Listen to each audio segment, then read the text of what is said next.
સ્વાગત છે તમારું ગુજરાત જોબ અપડેટ્સની અંદર। તો ગાઈઝ આજે આપણે અહીં એક ભરતી વિશેની તમે જોઈ શકો છો કે ચર્ચા કરવાના છે કે અહીં જાહેરાત આવેલી છે।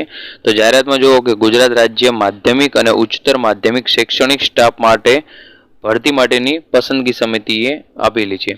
તો અહીંયા સરકારી ઉચ્ચતર માધ્યમિક શાળાના શિક્ષણ સહાયક ભરતી અંગેની જાહેરાત ક્રમાંક પણ તમે અહીં જોઈ શકો છો।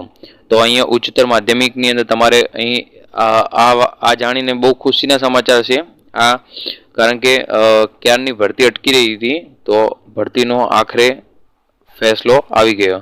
તો તમે આગળ જોઈ શકો છો કે આ સરકારી માટેની છે। તો નિયમિત લાયકાત ધરાવતા ઉમેદવારો ઉચ્ચતર માધ્યમિક વિભાગમાં તારીખ તમે જોજો, બહુ ઇમ્પોર્ટન્ટ છે, 10/10/2024 થી 21/10/2024 સુધીની અંદર તમારે અહીંયા વેબસાઇટ આપેલી છે। આ વેબસાઇટ ઉપર મૂકવામાં આવેલ સૂચના મુજબ ઓનલાઈન અરજી કરવાની રહેશે। લાયકાત ધરાવતા ઉમેદવારોએ અરજીની નિયત ફી આ વેબસાઇટ પર ઓનલાઈન માધ્યમથી ભરી શકાશે। અરજી માત્ર ઓનલાઈન માધ્યમથી જ સ્વીકારવામાં આવશે। ઓનલાઈન અરજી કરતી વખતે ઉમેદવારે તમામ વિગતો અરજીપત્રકમાં ભર્યા બાદ તેની ખાતરી કરીને નિયત ફી ભરવાની રહેશે। ફી ભર્યા બાદ ઉમેદવારે કરેલ અરજી કન્ફર્મ ગણાશે। કન્ફર્મ થયેલ અરજી ઉમેદવારે જો કોઈ સુધારો કરવા ઈચ્છે તો અરજીને વિથડ્રો કરી નવી અરજી કરવાની રહેશે અને પુનઃ ફી ભરી કન્ફર્મ કરવાની રહેશે।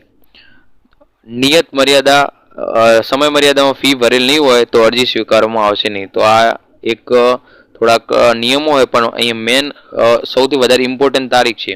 તો તારીખ 10/10/2024 થી ફોર્મ ભરાવાના ચાલુ થશે અને લાસ્ટ તારીખ 21/10/2024 ના રોજ અહીંયા છેલ્લી તારીખ રહેશે।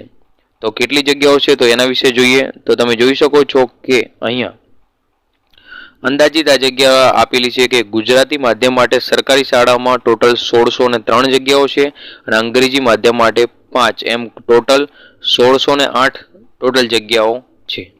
તો આટલી જગ્યા માટે પહેલા સરકારીની ભરતી થશે અને આપણે બિન સરકારી એટલે ગ્રાન્ટેડની પણ જોશું। તો અહીંયા બીજું તો કંઈ હાલ પૂરતું અહીંયા ઇમ્પોર્ટન્ટ નહીં, તમને અહીં વેબસાઇટ આપેલી કે આ વેબસાઇટ ઉપર જઈ અને સંપૂર્ણ તમારે માહિતી લેવાની રહેશે।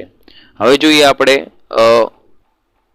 અહીં તમે હવે પછી જોઈ શકો છો કે બિન સરકારી અનુદાનિત ઉચ્ચતર માધ્યમિક શાળાના શિક્ષણ સહાયક પસંદગી અંગેની જાહેરાત।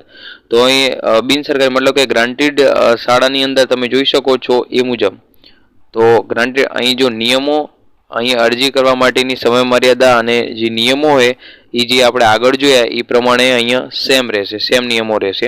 તો એને આપણે સ્કીપ કરશું, હાલ પૂરતો વાંચશું નહીં, ખાલી જગ્યાની અહીં ચર્ચા કરશું। તો ગ્રાન્ટેડ માટે ગુજરાતી માધ્યમ માટે ટોટલ 2416 જગ્યાઓ છે અને અંગ્રેજી માધ્યમ માટે અહીં સારી જગ્યાઓ 63, ઓલા સરકારી શાળામાં ખાલી 5 જ જગ્યાઓ હતી અને હિન્દી માધ્યમ માટે 5, એમ કરીને ટોટલ 2484 ટોટલ જગ્યાઓ ઉપર ગ્રાન્ટેડ શાળામાં ભરતી થશે। તો ભરતીની પ્રક્રિયા અહીંયા પણ તારીખો સેમ રહેશે, ભરતી પ્રક્રિયા અહીં થોડીક ફાસ્ટ થાય એ પ્રમાણેની રહેશે અને તારીખ પણ સેમ જ રહેશે કે 10/10 થી 21/10 સુધીની અંદર તમારે ગ્રાન્ટેડની અંદર પણ તમારે અરજી કરવાની રહેશે। તો સરકારી અને ગ્રાન્ટેડનું તમે જોઈ શકો છો। તો આ અહીંયા સરકારીનું છે, તમે જોઈ શકો છો જગ્યા, અને ગ્રાન્ટેડની પણ આપણે ચર્ચા કરી એ પ્રમાણે તમે ગ્રાન્ટેડની પણ તમે જોઈ શકો છો આ જગ્યાઓ। તો તમારે મેન ઇમ્પોર્ટન્ટ તારીખ છે, તારીખને વધારે મહત્વની રાખવાની અને ફૂલ નોટિફિકેશન પછી વેબસાઇટ ઉપર મુકાશે। જો તમે અમારી ચેનલને સબસ્ક્રાઇબ ના કરી હોય તો ચેનલને સબસ્ક્રાઇબ કરો અને વિડીયો ઇન્ફોર્મેટિવ લાગ્યો હોય તો લાઈક કરવાનું ભૂલશો નહીં। Thank you.